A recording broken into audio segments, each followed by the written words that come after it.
Welcome back to another edition of Let's Play WWE 2017. This is the Raw following. Great Balls of Fire. And I just want to put it out there tonight, right now, that instead of watching WWE, I'm booking it in a computer game. But also, I just want to mention that I know in the past I've said that I would be recording Raw and SmackDown together, but unfortunately, I came to the realization that recording a 3-hour show and a 2-hour show together in the same recording may be hard. It may be hard to keep it below a certain time step, to where you guys would be interested, or where it could keep your interest. And I'm not saying that that what I would book isn't interesting. I'm just saying that keeping your interest in a 50-minute recording is a lot harder than keeping your interest in a 20-minute one. So with that being said, I think I'm just going to keep Raw and SmackDown separate and just try and get the recordings out more. So with that little nugget of jubilation out of the way, let's jump into this week's episode of Monday Night Raw. Nothing much to this match other than Dawson getting on the show just to keep him happy. Because with Wilder on the shelf, it's very tough to keep... With Wilder on the shelf, it didn't really make much sense to have Dawson on the actual show. And with Ho-Ho Lun going back down to developmental soon, I felt like the only way to keep Dawson happy is to put him on the pre-show against the only obvious opponent. And now there's no better way to start the show than with a highlight package of Great Balls of Fire from the night before. And you may ask, oh, what the heck's up with Brock and Seth being in the highlight package? No, it's the fact that I like doing the highlight package for the pay-per-view on the show after, but I don't like having it be where it benefits a feud. Because that's the one thing that I wouldn't do. It may help the ratings, but I don't want it to help feuds. That's why I picked two random people that aren't feuding rather than two people who are, so it will just help the ratings. It won't help the feud, though. But I feel like there was no better way to kick off the show, angle-wise, especially mixing it up, because WWE has a bad habit of doing the same stuff every single week to kick off the show. And I just thought kicking off the show with a video package may be the best way to go.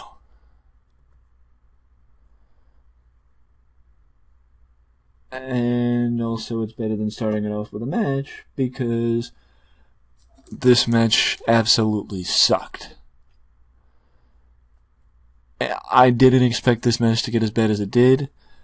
I mean, is it going to be the worst match on the show? No.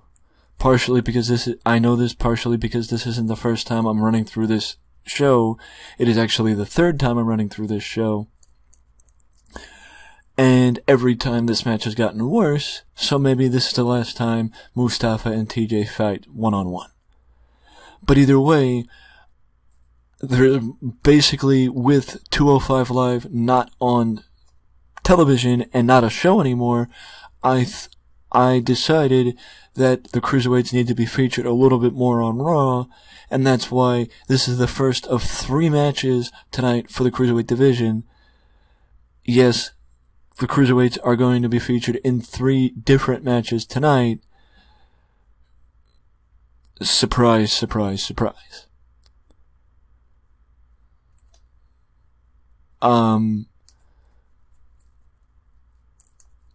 The reason for the 3 different matches is because instead of having meaningless multi-man matches, I have 3 one-on-one matches, because it's also still early in this season that I want to test the waters and see what happens for the talent. Following the match, Renee comes into the ring and asks TJ what his thoughts are on the cruiserweight tag team match later tonight, and how if Kalisto's team wins, then either Kalisto or Swan will face Neville next week for the cruiserweight title. And TJ looks puzzled at Renee and says, I just competed in a hard-fought match, and all you can ask me about is Neville and Kalisto? I don't know when it happened, Renee, but somewhere along the lines I became an afterthought. And I'm sick and tired of being an afterthought. A year ago, I won the Cruiserweight Classic. A year ago, I became the first Cruiserweight Champion. And now, people forget I exist, rather than make me synonymous with this division. I should be synonymous with this division because I led the division to start. What happened? I'll tell you what happened. Management got control. Management got control of the division. Management got control of us and made us look like jokes. And because people in management don't care about the division, they make it where two people are the focus rather than two people are on top, but the entire division has the spotlight.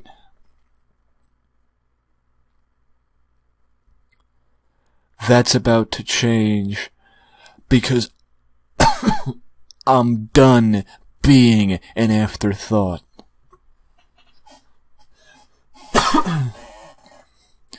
Now we move to a little change of pace with a Shattered Dreams Productions as Goldust pops up on the screen in vintage Goldust garb.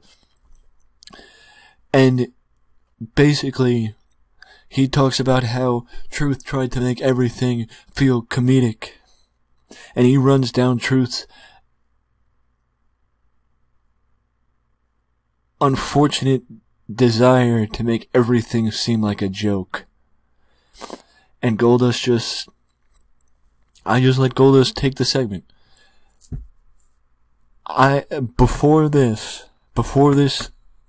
Before his turn, I would sit down Goldust and Truth and basically ask them to write out television for their feud, and the one thing I'd want from them is to make it where they can prove in this feud on television and on pay-per-view that they are still assets to this company, and to change their change the fans' perspective on them. Change how the fans view Goldust and R-Truth. And I would let them, as veterans, take control of their feud, give me one less thing to worry about, and a little less pressure. And I let them take control of their feud, and all I'd have to do is okay what they want to say. And yes, I know, if you've seen it since the start, Goldust is the only one that's talked. It's because R-Truth hasn't yet. He will, just not yet. And now we move forward with the start of a new women's feud, because much like I mentioned in the Cruiserweight and TJ's promo, the Cruiserweight division has been guilty of spotlighting only two people and forgetting about everybody else. The women's division has been the same way. And the issue with that is, with how poorly, Bayley was booked following WrestleMania, you need to rebuild Bayley, and it just can't be where you thrust her back in the women's title picture and have that be how you rebuild her. You need to rebuild her outside of the picture before you put her back in. And that's why this feud with Mickie James, over a matter of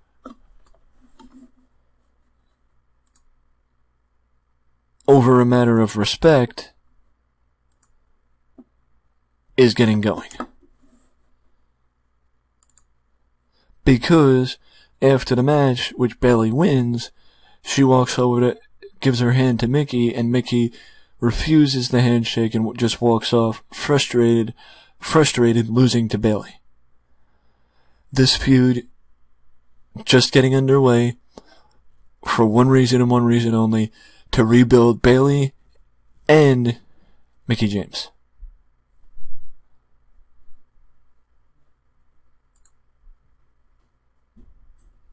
Now we move forward with Cass coming out to the ring, and Cass has just got a big grin on his face, and he's putting over his win against Enzo as the biggest deal and the biggest victory of his career, because he got rid of the Enzo Amore problem.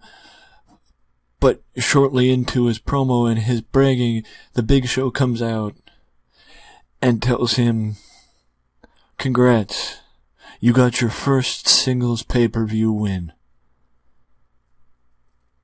How about now you step up to the big leagues, boy, and you try and beat somebody your own size."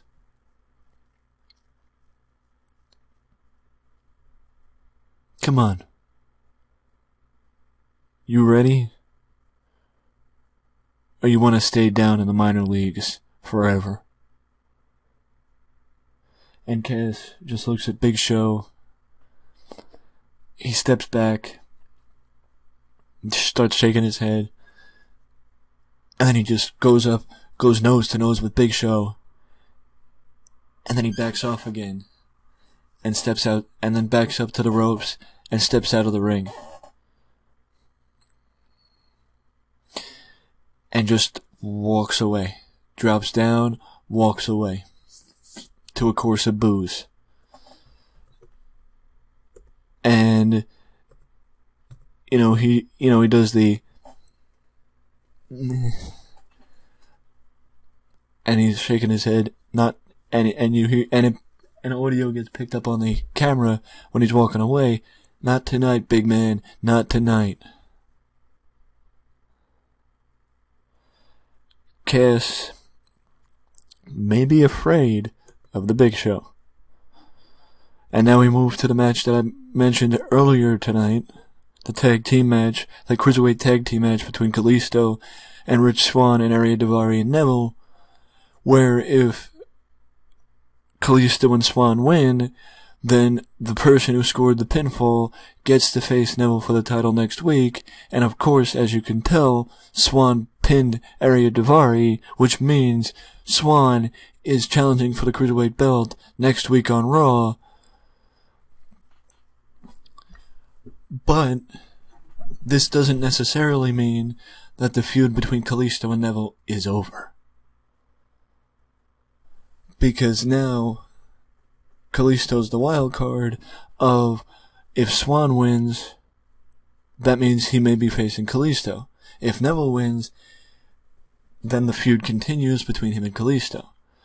But this little parade doesn't end here, because I want you to close your eyes right now and imagine this match happening, Neville being pissed, coming in the ring, and on a prone Ariya Daivari locking in the rings of Saturn, and just getting that crazed look in his face that he always had when he had that submission in, and having referees and security guards coming running down to the ring to get Neville off of Daivari, and you plant the seed. Does this mean Neville's turning babyface, or does this mean Neville just doesn't have any friends anymore? Well, I'm going to tell you, it's that Neville has no friends anymore. It's not that Neville's turning babyface. At least not yet. Ooh, did I just spoil something? Now we move forward to a match set up for the promo following it, and also a match that I just put here because both the Hardys have done a lot of losing lately, so I wanted to give him a win. Just a random win. And the promo that I mentioned is this, that Jeff starts, following his match, Jeff just starts talking about the loss last night and how the Bar were the better team.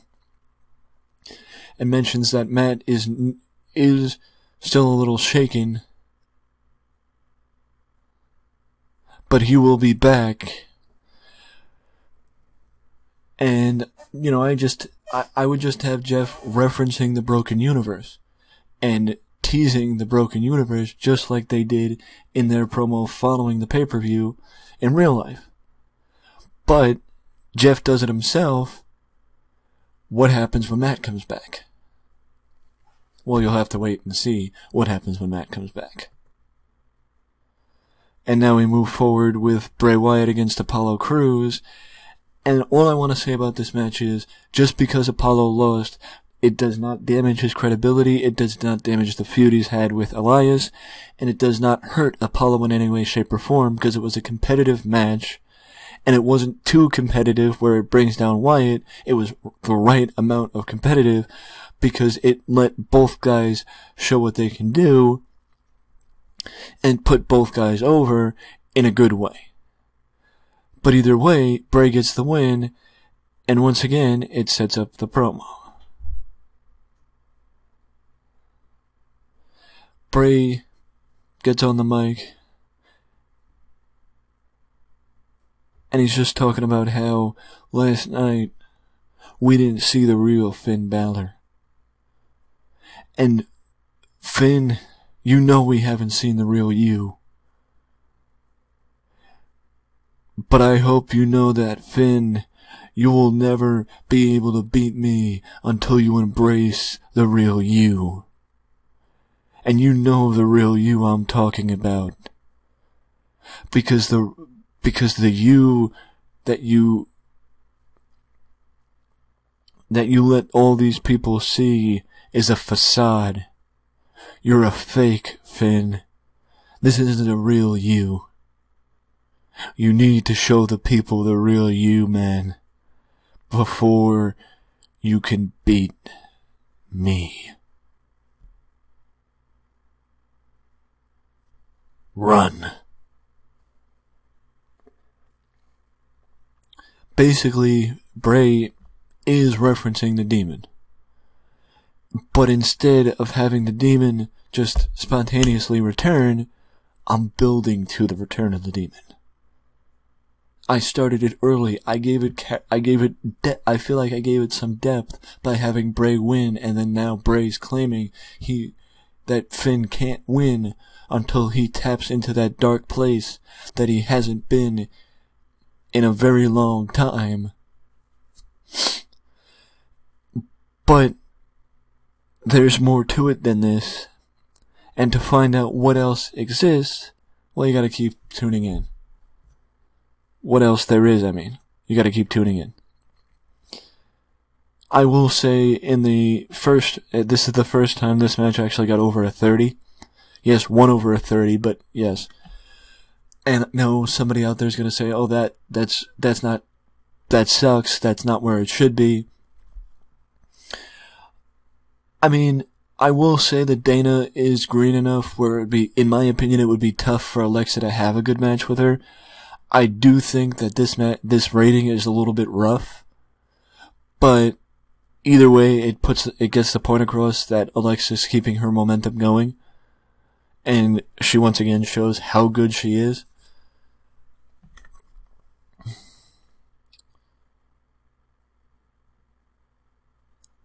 Getting a clean win.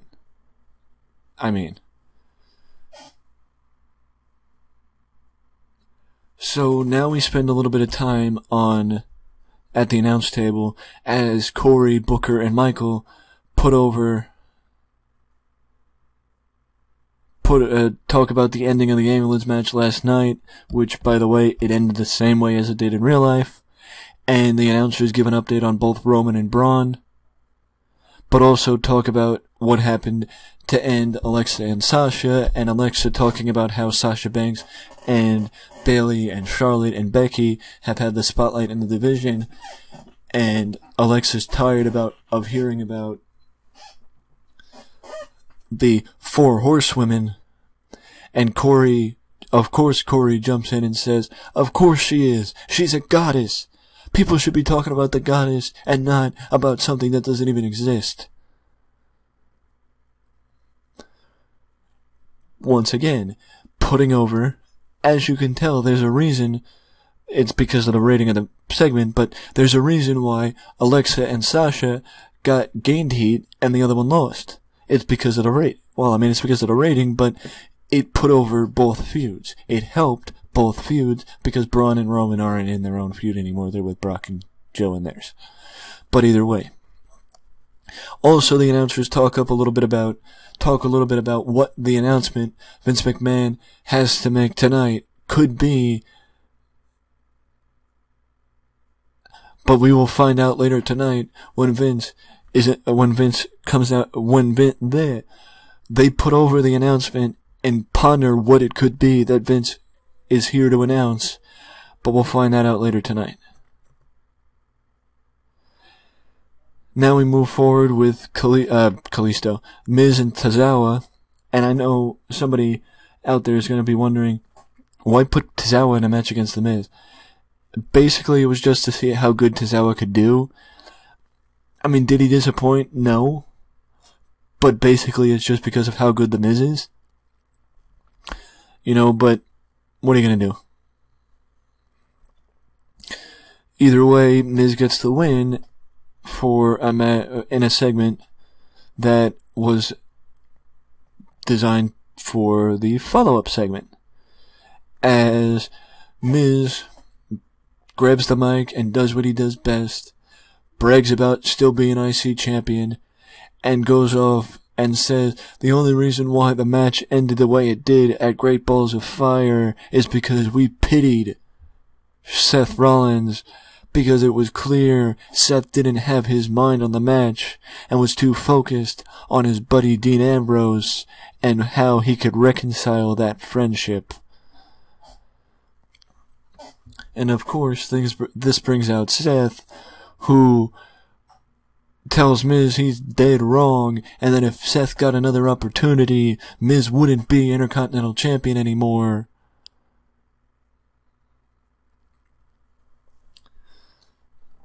And Miz just says, no, Seth, you just don't get it, because you're too proud to admit when I'm right. You're not focused on me, you're focused on Dean and why, and how you don't like the fact that the ball is in his court now.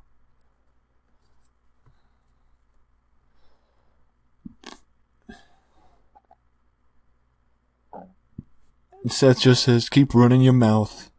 Keep running your mouth, it'll make it even more satisfying when I can shut it. And so I don't keep using tired out sayings in the segment. We move forward following the commercial. We go to commercial break following that, and then when we come back, we find out a note from the announcers give us a note from the office of Kurt Angle that says next week on Raw, Miz, Seth Rollins for the Intercontinental title. Once again, a rematch from Great Balls of Fire. The third of 4 cruiserweight matches tonight, as Kendrick faces Jack Gallagher, and Kendrick gets the win, of course, because did you actually think I would let Gallagher win with where Gallagher is status-wise in the company? Well, I could say this, if this is your first episode, then you don't know Kendrick, TJP, Neville, and Kalisto are the only cruiserweights in the mid-card. Everybody else, well, most people are not lower mid-carders, but openers and enhancement talent. And that's why I made the comment that, did you really think Gallagher was going to win? Now, something, well, actually it was something that I worked into the other promo, the other time I was recording, but I wanted to reference the future plans for the Hardys, because Cesaro and Sheamus do have a next challenger. And no, it isn't, it may not be these guys. I don't know what the plan is for these guys yet after their feud is over. But what I can say is this, that there's 3 reasons why this segment is happening. Number 1, they've been feuding, and it gets them on television. Number 2, it gets them on television in a way where you guys don't have to see them wrestle for for the third time in a week. And number three, it allows for them to add a little depth to their feud. And even though Rhino, Carl, and Doc are better when they can work, and aren't as good on the mic as they are in the ring, it gives more of a wrinkle and more of a purpose to this feud than just them fighting because Anderson and Gallows got a win last week, and then Rhino and Slater got a win at the pay-per-view, so they got to face again. No. Will they face again? Yes. When? Who knows? Could it be next week? Absolutely, it could be next week. Could it be the following week? Absolutely, it could be the following week. What I can say is, at least Anderson and Gallows are in it on TV in a serious way, and also, at least I'm not making Slater and Rhino fucking jobbers like they have in real life since they moved over to Raw. Speaking of tag teams, the one thing I don't understand is this. You have Axel and Dallas in the with The Miz as the Miztourage. Why, oh why, aren't they in the tag team division as a tag team? Because if you're gonna give them a tag team name, calling them the Miztourage, why do they just stand there like bumps on a log behind the Miz and not get in the ring and see if they have chemistry working together? Not like WWE haven't already done that, where they have an idea they probably do have chemistry working together, considering they were in the Social Outcast together, and they feuded with each other. Remember that minuscule feud a year ago? Year and a half ago? But either way, I'm going to use the Miztourage the way I feel like WWE should, by actually having them compete every now and again in singles and tag team matches. And now we move to the segment I was referring to earlier, the announcement by Vince McMahon. Angle comes to the ring and introduces Vince. Vince and Angle go back and forth a little bit, saying that Vince making sure Angle remembers that the last time he was on Raw was to introduce Kurt Angle as the new general manager of Raw. And once again, he goes on to segue into his announcement that once again he's here to introduce a new member of the Monday Night Raw roster, and that is a man who's been on our radar, the WWE's radar, for a very long time. And dare I say, he was at the top of the radar and top of the list that any of our scouts had made, that the first opportunity we got to put out an offer and give him a contract, we did exactly that. I want to personally be the first to welcome Mr. Adam Cole to the WWE. And before the end of the segment, Vince would give Adam a personal endorsement. Yes, I know. Oh, the last person that got that didn't work out very well. I think Adam is a lot further along in his career progression, that getting a rub from Vince would do nothing but help him than what it did for Drew McIntyre, because Drew was still very young and immature in his career. The opposite, I feel, of where Adam Cole is. And I'm just gonna say, what better way to make your debut than being in the ring with Kurt Angle and Vince McMahon? Great, great, great. But also, I just want to make sure that people realize this means Adam Cole is a member of WWE. Adam Cole, baby! And I don't know if you're going to ask, but if you do, the reason why Adam bypassed NXT and moved right to the main roster is simply put because the main roster needs somebody like Adam Cole just as much as NXT does. And that's why Adam Cole is here and not down there. And nobody's speaking of cruiserweights, But the last cruiserweight match tonight, Drew Gulak versus Gran Metalik. And Drew Gulak actually gets the win over Gran Metalik. I know there's a lot of Gran Metalik fans, but also I know there's a lot of Drew Gulak fans, and I know, and I for one can say that over the last couple of months, outside of Enzo, Kalisto, and Neville, Drew Gulak has been one of the few bright spots of the division, next to Jack Gallagher, of people who aren't known, or who weren't known prior to the advent of the division on a national scale.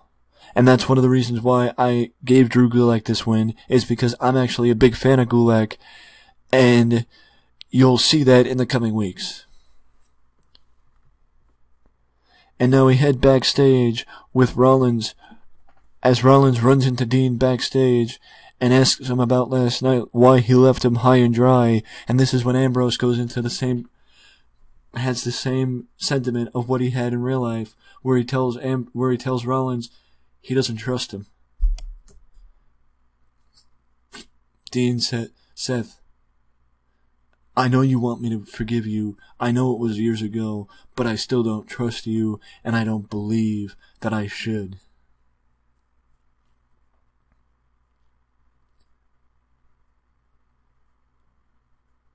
Good luck in your match next week. I got a match tonight.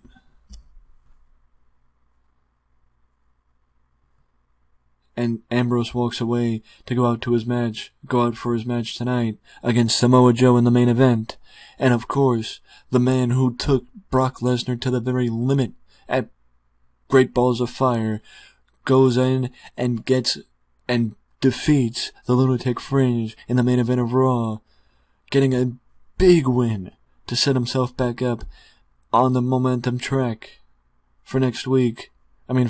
As we approach SummerSlam and the build to the biggest party of the summer. Unfortunately,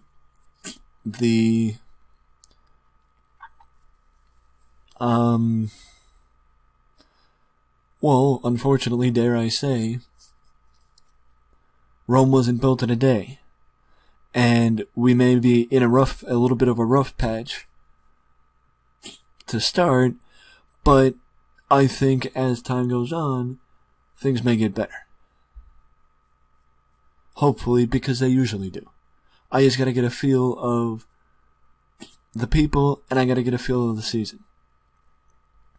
Because also, I don't have an overarching direction, I'm just doing what they did in real life, but trying to do it better.